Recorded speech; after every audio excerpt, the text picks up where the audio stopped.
আমাৰ প্ৰাথমিক আৰু মাধ্যমিক বিদ্যালয় শিক্ষাৰ কিছুমান জ্বলন্ত সমস্যা আমাৰ জিলা আৰু ব্লক পৰ্যায়ৰ বিষয়াসকলৰ লগত মুখামুখিকৈ বহি সমাধান কৰাৰ কাৰণে আমি এলানি পদক্ষেপ লৈছোঁ। আমি অসমখনক 5টা জোনত ভাগ কৰি প্ৰত্যেক জোনত আমি একোখনকৈ জোনেল কনফাৰেঞ্চ কৰিছোঁ।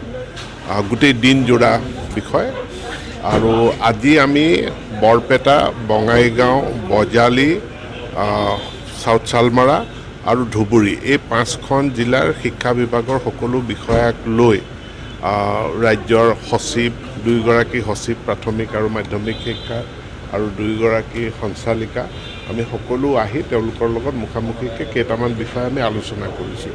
এই বিষয়কেইটা হ'ল মূলতঃ আমাৰ যি বিদ্যালয়ৰ একত্ৰীকৰণৰ এটা মিছন চলি আছে, সেইটো প্ৰভিন্সিয়েলাইজেশ্যনৰ ফলস্বৰূপে যোৱাবাৰ আমি 21 চনত কোনো বিদ্যালয় প্ৰভিন্সিয়েলাইজ কৰা নাছিলোঁ। আমি তেওঁলোকৰ শিক্ষক শিক্ষয়িত্ৰীৰ পদবিলাক কৰিছিলোঁ আৰু তেওঁলোকক একোখনকৈ বেছ স্কুলত যোগদান কৰিবলৈ দিয়া হৈছিল।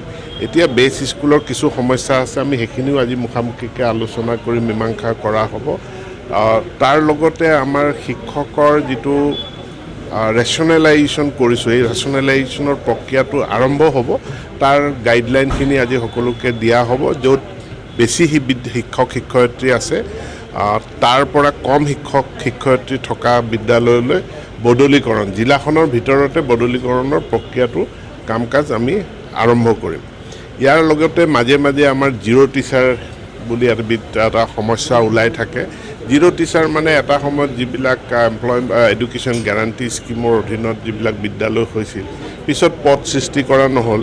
এতিয়া প্ৰকৃতাৰ্থত জিৰ' নহয়, তাত সৰ্বশিক্ষাৰ পৰা শিক্ষক আছে, কিন্তু নিয়মীয়া শিক্ষকৰ পদ সৃষ্টি কৰা হোৱা নাই। এইটো এটা কাৰিকৰী সমস্যা, টেকনিকেল সমস্যা। আৰু কিছুমান বিদ্যালয় আছে য'ত ছিংগুল টিচাৰ আছে। গতিকে এই গোটেইখিনি সমস্যা সমাধান কৰাৰ কাৰণে এই দিনজোৰা পৰ্যালোচনা সভাখন অনুষ্ঠিত হ'ব। গতিকে মই আজি প্ৰথম হাফটো মই এইখনত অংশগ্ৰহণ কৰিলোঁ। গুৱাহাটীত আকৌ এখন মিটিং আছে, 3:30 বজাত পাবগৈ লাগিব।